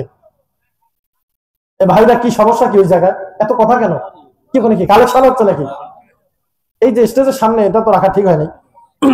এরপরে ভাইরা দেখেন, আল্লাহর পয়গম্বর বলেন, আমি কিছু দূর যাওয়ার পর লক্ষ্য করে দেখলাম যে কিছু মহিলাকে তাদের স্তনের উপরে ঝুলিয়ে রাখা হয়েছে। নাউজুবিল্লাহ বলেন। হযরত জিবরাইলকে ডাক দিয়ে বলেন, জিবরাইল, এরা আবার কারা? এদেরকে লজ্জা স্থানের উপরে, তাদের স্তনের উপরে ঝুলিয়ে রাখা হয়েছে। মুসলমান ভাইরা আমার ভালো করে খেয়াল করেন, স্তনের উপরে ঝুলিয়ে রাখা হয়েছে। এই দৃশ্য দেখার পরে জিবরাইলকে ডাক দিয়ে বললাম, জিবরাইল, এরা কারা? কেন এদেরকে ভাবে শাস্তি দেওয়া হচ্ছে? হযরত জিবরাইল আলাইহিস সালাম ডাক দিয়ে বলেন, ইয়া রাসূলুল্লাহ, হাবিবাল্লাহ, এরা হলো আপনার উম্মতের ওই সমস্ত মহিলা যারা স্বামী থাকার পরে পরকীয়ায় লিপ্ত হয়েছে। স্বামী আছে কিন্তু পরপুরুষের সাথে জেনার কাজে লিপ্ত হয়, এই রকমের মহিলা আছে না নাই ভাইরা? আজকে দুঃখ লাগে, এগুলো ফেসবুক খুললে এই ঘটনাগুলো, পেপার খুললে এই ঘটনাগুলো হয়ে গেছে ভাইরা। আজকে শাশুড়ি জামাইয়ের সাথে প্রেম করে, আছে না নাই? আছে। জামাই শাশুড়ির সাথে প্রেম করে, আস্তাগফিরুল্লাহ, নাউজুবিল্লাহ। ভাইরা আমার, কয়েকদিন আগে ফেসবুকে একটা দেখছিলাম যে নিজের বাবা নিজের মেয়ের সাথে অপকর্ম করেছে। দুনিয়ায় কোথায় আছে ভাইরা? চিন্তা করছেন? এইগুলার কি মানুষ বলবেন? এগুলা মানুষ না, এগুলা মানুষের চেয়ে নিকৃষ্ট। কথা বলেন ঠিক কিনা? ভাইরা আমার, মা বোনেরা যারা আমার কথা শুনতেছেন, খবরদার জেনার কাজে লিপ্ত হবেন না। আল্লাহর কাছে তওবা করেন, ফিরে আসেন, নচেত আল্লাহ পাক আপনার জন্য কঠিন শাস্তি রেখে দিয়েছেন। চিৎকার করে বলেন নাউজুবিল্লাহ। সম্মানিত ভাইরা, এরপরে নবী করিম সাল্লাল্লাহু আলাইহি ওয়াসাল্লাম বলেন, এরপরে আমি লক্ষ্য করে দেখলাম যে কিছু মহিলা এই 2 হাত কপালের সাথে বাঁধা হয়েছে, আর 2 পা বুকের সাথে বেঁধে রাখা হয়েছে। চিন্তা করেন তো ভাইরা, এই 2টা পাকে ভাসায়া বুকের সাথে বাঁধা হয়েছে, আর 2 হাতকে কপালের সাথে বেঁধে রাখা হয়েছে। আচ্ছা বলেন, এই 2 পা যদি ভাসায়া বুক পর্যন্ত নিয়ে আসা হয়, আচ্ছা বলেন কোমর কি ঠিক থাকবে? কোমর কি হবে? ভেঙে যাবে, কোমর ভেঙে যাবে ভাইরা। যে সমস্ত মহিলা ফরজ ইবাদতে অনীহা প্রকাশ করবে এবং ফরজ গোসল করতে অনীহা প্রকাশ করবে, আল্লাহ রাব্বুল আলামিন তাদেরকে এই রকমের শাস্তি দান করবেন। চিৎকার করে বলেন নাউজুবিল্লাহ। ভাইরা আমার চিন্তা করছেন আল্লাহ পাক কিয়ামতের ময়দানে কোমর ভাঙার শাস্তি দান করবেন। ফায়ুখাযু বিন নাওয়াসি ওয়াল আকদাম। আল্লাহ পাক বলেন কিয়ামতের ময়দানে নাফরমানদের মাথার চুলের ঝুড়ি ধরা হবে আর দুই পা ধরা হবে। দুই পার মাথার চুলের ঝুড়ি এক কানে করা হবে। দুই পা আর মাথার চুলের ঝুড়ি এক কানে করলে কবরটা কি ঠিক থাকবে ভাইরা? কবর কি হবে? ভেঙে যাবে। আল্লাহ পাক কোরআনে কারিমে দেখেন সূরা কিয়ামার ভিতরে কি বলছেন? নাফরমানরা সেদিন দেখবে আতাযুন্নু আইয়ুফালা বিহা ফাকিরা। যারা নাফরমান হয়ে বেঈমান হয়ে কিয়ামতের ময়দানে উঠবে তারা লক্ষ্য করে দেখবে যে আল্লাহ পাক কিয়ামতের ময়দানে সেদিন তাদের সাথে কবর ভাঙা আচরণ করবেন। চিৎকার করে বলেন নাউজুবিল্লাহ। কবর ভাঙা আচরণ করবেন। আল্লাহ পাক যে সমস্ত নাফরমানকে জাহান্নামে ফেলাই দিবেন ভাইরা, জাহান্নামে ফেলানোর অনেকগুলো ক্রাইটেরিয়া আছে। আল্লাহ পাক বিভিন্ন প্রসিডিউরে নাফরমান বান্দাদেরকে জাহান্নামে ফেলাবেন। এর ভিতরে একটা পদ্ধতি হচ্ছে যে আল্লাহ রাব্বুল আলামিন কোমর ভাঙা অবস্থায় নাফরমানদেরকে জাহান্নামে নিক্ষেপ করবেন। চিৎকার করে বলেন নাউজুবিল্লাহ। নবী করিম সাল্লাল্লাহু আলাইহি সাল্লাম লক্ষ্য করে দেখলেন কিছু মহিলার এই দৃশ্য। হযরত জিবরাইল বললেন আপনার উম্মতের যে মহিলাগুলো যারা ফরজ ইবাদতে অনীহা প্রকাশ করে এবং ফরজ গোসল করতে অনীহা প্রকাশ করে আল্লাহ পাক তাদেরকে এই রকমের শাস্তি দান করবেন। চিৎকার করে বলেন নাউজুবিল্লাহ। এরপরে নবী করিম সাল্লাল্লাহু আলাইহি সাল্লাম বলেন এরপরে আমি লক্ষ্য করে দেখলাম কিছু মহিলার মুখের আকৃতি শূকর এবং শরীরের বাকি অংশ গাধার মতো হয়ে গেছে। মুখের কিছু আকৃতি, মুখের আকৃতিটা শূকরের মতো আর বাকি বডিটা কিসের মতো? গাধার মতো। এই রকমের হয়ে গেছে। আমি জিবরাইলকে বললাম জিবরাইল এরা আবার কারা? এদের আকৃতি কেন এই রকম হয়ে আছে? জিবরাইল আলাইহিস সালাম বললেন ইয়া রাসূলুল্লাহ এরা হচ্ছে আপনার উম্মতের ওই সমস্ত মহিলা যারা কথায় কথায় মিথ্যা কথা বলে। কথায় কথায় কি বলে? মিথ্যা বলে। মিথ্যাকারিনী যারা, যারা মিথ্যাবাদিনী, এই মিথ্যাবাদিনীদেরকে তাদের চেহারা হবে শূকরের মতো আর গোটা বডিটা হবে গাধার মতো। চিৎকার করে বলেন নাউজুবিল্লাহ। এবং নবী করিম সাল্লাল্লাহু আলাইহি সাল্লাম বলেন এরপর আমি কিছু দূর যাওয়ার পর লক্ষ্য করে দেখলাম যে কিছু মহিলা মুখমণ্ডল হচ্ছে কুকুরের মতো আর তাদের মুখের মধ্যে আগুন ঢেলে দেওয়া হচ্ছে। বলেন তো কি ঢেলে দেওয়া হচ্ছে? আগুন। এই আগুন মুখের ভিতর দিয়ে ঢুকে পিঠ দিয়া এরপরে পিছনের দরজা দিয়ে বের হয়ে যাচ্ছে। নাউজুবিল্লাহ বলবেন না? সম্মানিত ভাইরা, মা বোনেরা একটু চিন্তা করে দেখেন আল্লাহ পাক কি রকমের শাস্তি দান করবেন। জিবরাইলকে বললাম জিবরাইল এই মহিলাদেরকে কি কারণে শাস্তি দেওয়া হচ্ছে? হযরত জিবরাইল বললেন ইয়া রাসূলুল্লাহ এদেরকে শাস্তি দেওয়া হচ্ছে এই কারণে যে তারা হিংসা করত এবং কথায় কথায় খোঁটা দিত। এই খোঁটা দেওয়ার কারণে এবং হিংসা করার কারণে আল্লাহ পাক তাদেরকে এইভাবে শাস্তি দান করতেছেন। বলি নাউজুবিল্লাহ। মহিলাদের মাঝে হিংসা রোগটা বেশি, তাই না ভাইরা? হিংসা রোগটা সবচেয়ে বেশি। আমাদের পুরুষদের মধ্যে একটু কম হলেও মা বোনদের ভিতরে এই হিংসা এবং খোঁটা দেওয়ার স্বভাব খুবই আছে। সুতরাং মা বোনেরা এই যে 6 জন নারীর যে শাস্তির কথা বললাম এই 6 জন নারীর শাস্তি আল্লাহ পাক দান করবেন, এতে কোনো সন্দেহ আছে ভাইরা? সুতরাং জেনার সাথে কোনো মুসলমানের সম্পর্ক থাকতে পারে? সম্মানিত ভাইরা দেখেন জেনা বন্ধ হবে কিভাবে? আজকে আমাদের দেশের দিকে লক্ষ্য করে দেখেন 8 বছরের মেয়ে আসিয়া সে নিরাপদ হচ্ছে না, তাকে উপর্যুপরি জেনা করে ধর্ষণ করে দুনিয়া থেকে বিদায় করে দেওয়া হয়েছে। হয় কি হয় নাই? সম্মানিত ভাইরা এই গতকালকে কি আজকেই দেখলাম যে যমজ 2 বোনকে ধর্ষণ করেছে। আজকে আমাদের দেশে দেখেন এই ক্লাস 4-এ পড়ে, 2-তে পড়ে, 3-তে পড়ে 1 বছর মানে 2 বছর 3 বছরের মেয়ে তারা নিরাপদ না। এমনকি 70 বছরের মহিলা নিরাপদ না, ধর্ষণের শিকার হচ্ছে। সম্মানিত ভাইরা এখন বলেন এই ধর্ষণ বন্ধ করার দরকার আছে না নাই? ধর্ষণ বন্ধ করার জন্য আল্লাহ পাক কোরআনে কারিমে হুকুম দান করেছেন কি করেন নাই? হুকুম দিয়েছেন আল্লাহ পাক। আল্লাহ পাক বলছেন আয-যানিয়াতু ওয়াজ-যানি ফাজলিদু কুল্লা ওয়াহিদিন মিনহুমা মিআতা জালদা। জেনাকারী আর জেনাকারিনী তাদেরকে 100 বেত্রাঘাত মারো। বলেন তো কত বেত্রাঘাত? 100 বেত্রাঘাত মারতে হবে ভাইরা, যদি অবিবাহিত হয়।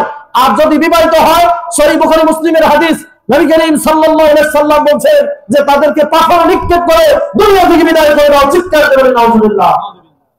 তাহলে সম্মানিত ভাইরা জেনা যদি বন্ধ করতে চাই, আমরা যদি ধর্ষণ বন্ধ করতে চাই, তাহলে আল্লাহ পাকের একটা বিধান যারা জেনাকারী আর জেনাকারিনী এদের শাস্তি রাষ্ট্রীয়ভাবে প্রতিষ্ঠিত করতে হবে। কথা বলেন ঠিক কিনা? রাষ্ট্রীয়ভাবে যতদিন প্রতিষ্ঠিত হবে না বিশ্বাস করেন বাংলার জমিন থেকে জেনা, ব্যভিচার, ধর্ষণ বন্ধ হবে না। আজকে বাংলাদেশে টেকনাফ থেকে তেতুলিয়া, রূপসা থেকে পাথুরিয়া, বাংলাদেশের 4 প্রান্তরে 4টা ধর্ষককে ধরে প্রকাশ্যে শাস্তি দান করেন, দেখবেন পরের দিন বাংলাদেশ থেকে 50% ধর্ষণ বন্ধ হয়ে গেছে। আল্লাহর কোরআনই পারে কেবলমাত্র শুধুমাত্র এই জেনাবে বিচার বন্ধ করতে হয় না। এজন্য এই কোরআনকে রাষ্ট্রীয়ভাবে প্রতিষ্ঠা করতে হবে। প্রতিষ্ঠা করতে রাজি আছেন ভাইরা? রাজি আছেন? যারা ক্ষমতায় যাওয়ার পরে আল্লাহর কোরআনকে প্রতিষ্ঠা করবে, কোরআন দিয়া রাষ্ট্র পরিচালনা করবেন, এই ধরনের ব্যক্তিদেরকে সমর্থন দিয়া তাদেরকে সংসদে পাঠাইতে হবে। তবে ভাইরা জেনা বন্ধ হবে, ব্যভিচার বন্ধ হবে, নচেত জেনা ব্যভিচার কখনো বন্ধ হতে পারে।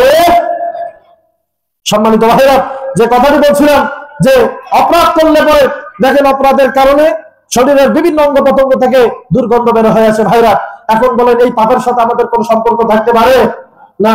সম্মানিত ভাইরা দেখেন আমাদের সমাজে কিছু মানুষ আছে, আমাদের পূর্ববর্তী যারা আছে তাদেরকে কথায় কথায় কটাক্ষ করে, তাদেরকে হেয় করে, হেয় প্রতিপন্ন করে। কিছু মানুষ আমাদের সমাজে আছে না? নাই? আছে না? যে পূর্ববর্তীদেরকে হেয় প্রতিপন্ন করে। এই যে দেখেন আমাদের সমাজে এই 50-60 বছর আগে এমন অনেক মানুষ আসছিল যারা লেংটি পরে বের হইতো, ছিল না? কাপড় ছিল না ঠিক মতো, লেংটি পরতো ঠিক মতো, আমার নামাজও পড়তো না। আছে না এরকম? ছিল 50-60 বছর আগে। আমরা বলতে পারবো না, কিন্তু মানুষের মুখে শুনছি যে অনেক সময় লেংটি পরে বেড়াইতো, ঠিক মতো নামাজ কালামও পড়তো না মানুষগুলা। আর এখন নামাজের সংখ্যা বেশি না কম? বেশি। আগের থেকে এখন নামাজি বেশি হয়েছে ভাইরা। একটু চিন্তা করেন তো, তারা নামাজ পড়ে নাই, ঠিক মতো আল্লাহ পাকের ইবাদত বন্দেগী করে নাই। আমরা মনে করি যে সেই লোকগুলোর থেকে আমরাই উত্তম, কিন্তু ভাইরা কোরআন হাদিস বলে যে সেই লোকগুলোর থেকে আপনি উত্তম না, সেই লোকগুলাই হচ্ছে উত্তম। তারা ঠিক মতো হয়তো নামাজ পড়তে পারে নাই, কিন্তু আমরা বর্তমান সময়ে একদিনে যতগুলা গুনাহ করি তারা সারা জীবনে এতগুলা গুনাহ করতে পারে নাই। পারছে কি ভাইরা? পারে নাই। আল্লাহ পাক কোরআনে কারিমের ভিতরে বলছে ইন আউলিয়াউহু ইল্লাল মুত্তাকুন, যারা আমি আল্লাহ পাকের ভয়ে গুনাহ ছেড়ে দেয় ওই ব্যক্তি হচ্ছে আমি আল্লাহ পাকের বন্ধু। চিৎকার করে বলি সুবহানাল্লাহ। যারা গুনাহ ছাড়ে তারাই হচ্ছে আল্লাহর বন্ধু, যারা পাপ কম করে তারা হচ্ছে আল্লাহর বন্ধু। তারা যদিও ইবাদত বন্দেগী ঠিক মতো করতে পারে নাই, কিন্তু ভাইরা তারা পাপও তেমন করে নাই। ইবাদতও কম করছে, পাপও কম করছে, কিন্তু আমাদের স্বভাব হচ্ছে আমরা ইবাদতও বেশি করি, পাপও বেশি করি। আল্লাহর পয়গম্বরের সাহাবী হযরত আব্দুল্লাহ ইবনে আব্বাস রাদিয়াল্লাহু তাআলা আনহুকে একবার এক ব্যক্তি প্রশ্ন করেছিলেন যে হে আল্লাহর পয়গম্বরের সাহাবী, আপনি আমাকে বলেন দুই ব্যক্তির ব্যাপারে, যে এক ব্যক্তি অনেকগুলো পাপ করে, রাজুলুন কলিলুল আমাল ওয়া কলিলুয যুনুব, একজন ব্যক্তি অনেক নেকের কাজ করে, অনেক পুণ্যের কাজ করে, আবার অনেক পাপের কাজও করে। আমাদের সমাজে এরকম মানুষ আছে না? নেকের কাজও যেমন করে, পাপের কাজও তেমন করে। নামাজ পড়ে ঠিক, কিন্তু সুদে লেনদেন করে। আছে না? এরকম লোক আছে না? ঘুষ খায়। এই যে গত কয়েকদিন আগে রমজান মাস গেল, রমজান মাসে সরাসরি হাতে ঘুষ নেয় নাই, দয়ারা কিন্তু ঠিকই নিয়েছে। এরকম আছে আল্লাহর ওলি? সম্মানিত ভাইরা দেখেন আল্লাহর পয়গম্বরের সাহাবী হযরত আব্দুল্লাহ ইবনে আব্বাস রাদিয়াল্লাহু তাআলা আনহুকে বললেন, এরপর আরেকজন ব্যক্তি ওয়ারাজুলুন কলিলুল আমাল ওয়া কলিলুয যুনুব, আরেক ব্যক্তি যে আমল কম করে আবার পাপও কম করে। হে আল্লাহর পয়গম্বরের সাহাবী, আপনি আমারে জানাই দেন যে এই দুই ব্যক্তির মধ্যে উত্তম কোন ব্যক্তি?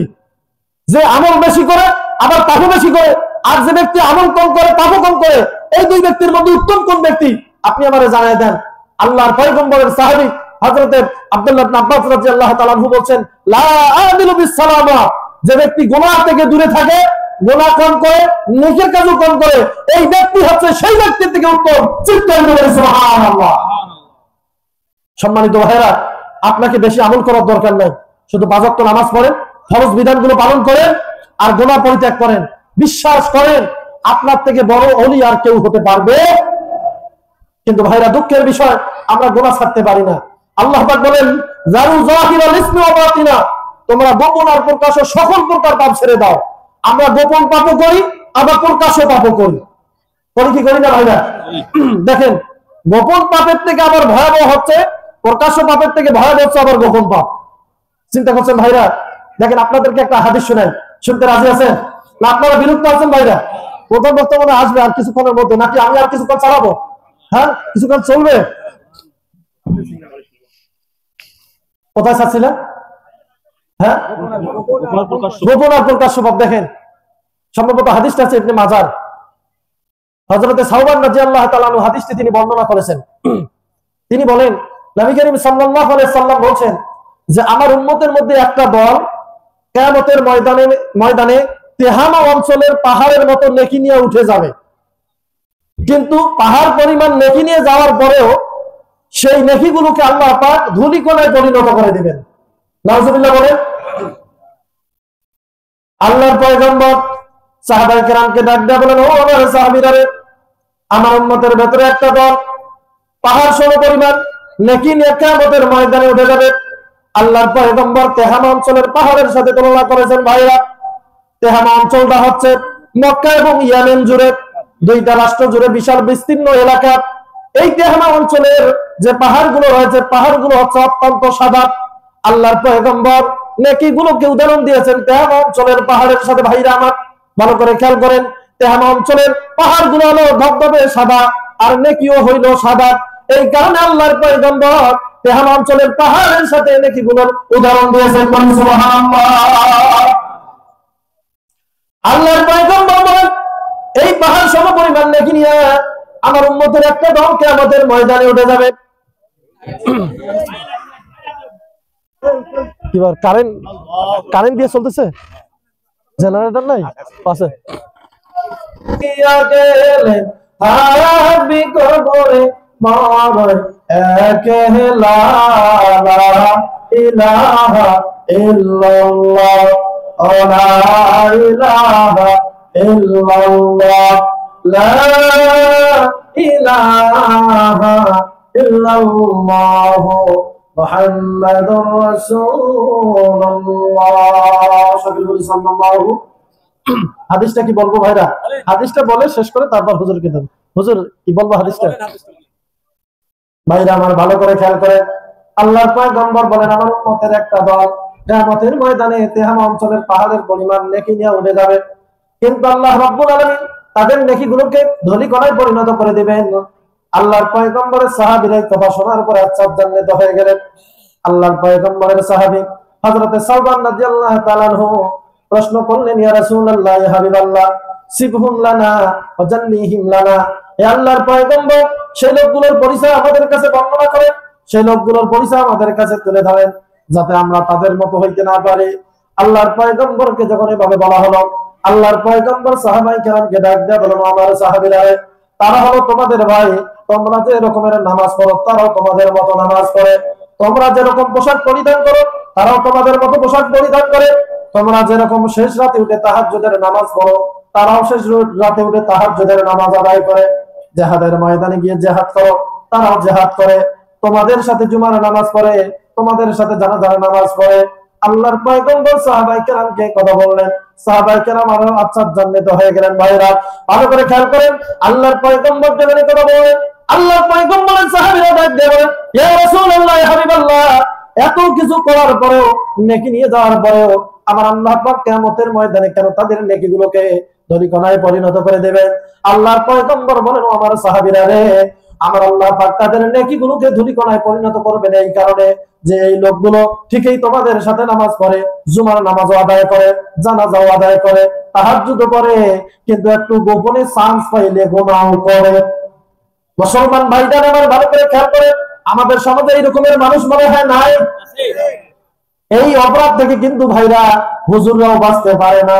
গোপন পাপ এমন একটা পাপ, প্রকাশ্য পাপ থেকে হুজুররা বাঁচতে পারে, সাধারণ মানুষও বাঁচতে পারে, কিন্তু ভাইরা অধিকাংশ মানুষ গোপন পাপ থেকে বাঁচতে পারে না।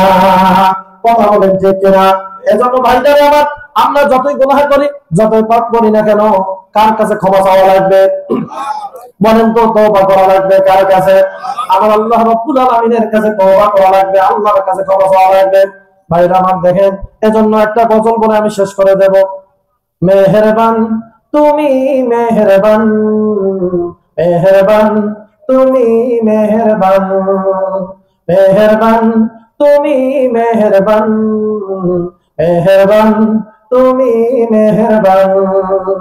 আমি পাপী গুনাহগার, তুমি সারা কে আছে, ক্ষমা করো ও প্রভু তওবা করি বারে বার ইয়া রাহিমু রহমান ইয়া কারিমু মেহেরবান ইয়া রাহিমু রহমান ইয়া কারিমু মেহেরবান। মারহাবা। আল্লাহ পাক যেন আমাদের জীবনে যত গুনাহ করেছি আল্লাহ যেন আমাদের সকল প্রকার গুনাহ মাফ করে দেন। আল্লাহুম্মা আমিন। সম্মানিত ভাইরা, এই বলে আমি আমার আলোচনা এখানে শেষ করলাম। তবে আমি কিন্তু আপনাদের এলাকারই ছেলে, মানে নীলফামারী জেলার মধ্যে আমার বাড়ি, জলঢাকা থানা। জলঢাকা গেছিলেন নাকি কেউ? হ্যাঁ গেছেন? জলঢাকা যে কেন্দ্রীয় মসজিদ আছে, জলঢাকা কেন্দ্রীয় মসজিদের আমি খতিব, জুমার দিনে করে নামাজ পড়াই। আর আপনাদের যে পার্শ্ববর্তী থানা গঙ্গাচড়া, এই গঙ্গাচড়া থানা বেদগাড়ি নামক জায়গায় একটা ফাজিল মাদ্রাসা আছে, বেদগাড়ি ইকরামিয়া বহুমুখী ফাজিল ডিগ্রি মাদ্রাসা। সেই মাদ্রাসায় আরবিক লেকচারার হিসেবে আছি। আপনারা সকলে আমার জন্য দোয়া করবেন, আল্লাহ পাক যেন দিনের জন্য কবুল করুন বলে আল্লাহুম্মা আমিন। আর পরিশেষে ক্ষমা চেয়ে নিচ্ছি, কারণ ঈদের আগা দিন থেকে আমি অসুস্থ, জ্বর, যার কারণে মনের মতো যে একটা আলোচনা করব এটা করা সম্ভব হয় নাই। এজন্য আপনাদের কাছে ক্ষমা চেয়ে নিচ্ছে। আসসালামু আলাইকুম ওয়া রাহমাতুল্লাহি ওয়া বারাকাতুহু।